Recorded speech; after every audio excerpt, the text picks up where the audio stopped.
अस्सलाम वालेकुम, सत श्री अकाल दोस्तों पंजाबियों। उम्मीद करदा खैर खैरियत नाल होगे। पंजाबियों असी देख रहे हैं कि टिकटॉक वगैरह ते सोशल मीडिया मुख्तलिफ प्लेटफार्म ते एक प्रोपेगेंडा चलाया जा रहा है पंजाबियों के खिलाफ। उत्थे गल की जा रही है जी कि पता नहीं केड़ा कोई अफगानिया का बाल सी जिसने कोई 12 के 15 साल की एज च हरी सिंह नलवे नूं मारिया सी।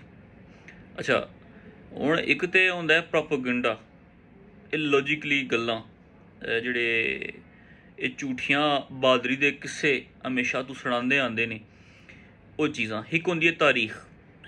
असी चलदे हां कि तारीख क्या कहंदी है।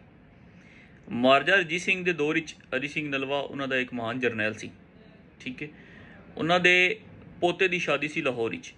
जितनी फौजां सन वो महाराजा रजीत सिंह वड़ैच ने लाहौर च बुला लित्तियां सन, क्योंकि बहुत सारे फॉरनर बहुत सारे गोरे भी उत्थे आ रहे सन।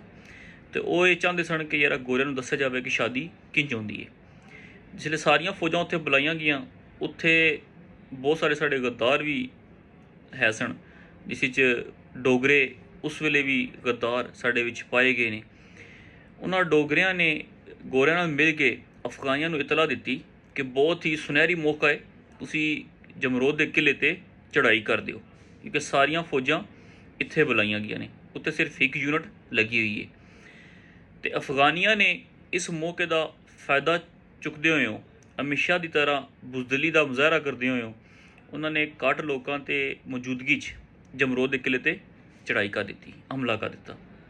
इस दौरान हरी सिंह नलवा बीमारी की हालत पेशावर लेटे हुए सन, आराम कर रहे सन।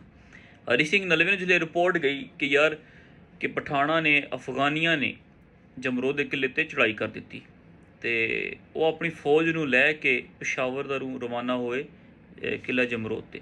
जैसे ही उत्थे पहुंचे ने, जिहड़े हरी सिंह नलवे नूं मैदान च आंदे देखा अफगानिया ने, उन्हां दे होश खता हो गए, वो भजना शुरू हो गए। इस दौरान हरी सिंह नलवे ने मैदान च लै के उन्हां नूं मारिया लुटेरियां नूं।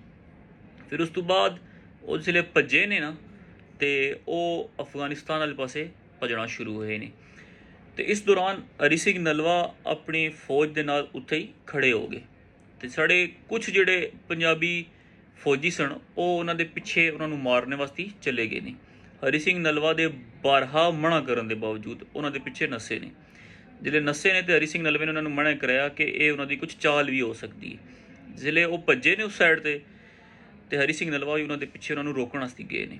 तो रास्ते में झाड़ियाँ छुपे कुछ अफगानिया ने हरी सिंह नलवे ते तीर बरसाए। उस चो एक तीर जड़ा है वो हरी सिंह नलवे नूं इतना गहरा लगे कि जिसकी वजह तू वापस वो किला जमरोद च आए ने तो उन्होंने मौत वाक़ होगी। यह असल कहानी जी तारीख दसती है। तो टोटली बुलशिट गल्लां जड़ियां ये दस रहे ने, इंज कर दिता जी, वो 15 साल के बच्चे ने उन्होंने मारिया, ये किया वो किया, जंग कुछ भी नहीं। हमेशा की तरह बैक ते वार की, छुप के वार की। मज़ा तद आंदा ना कि तुसीं सामने खड़े हो के शेरे पंजाब के कमांडर हरी सिंह नलवे नाल जोर ते लड़दे, मज़ा तद आंदा। ठीक है, तारीख ने तुहानूं हमेशा बुजदिल लिखिया है और असीं तुहानूं हमेशा बुजदिल कहंदे रहांगे। लुटेरे और बुजदिल हो तुसीं।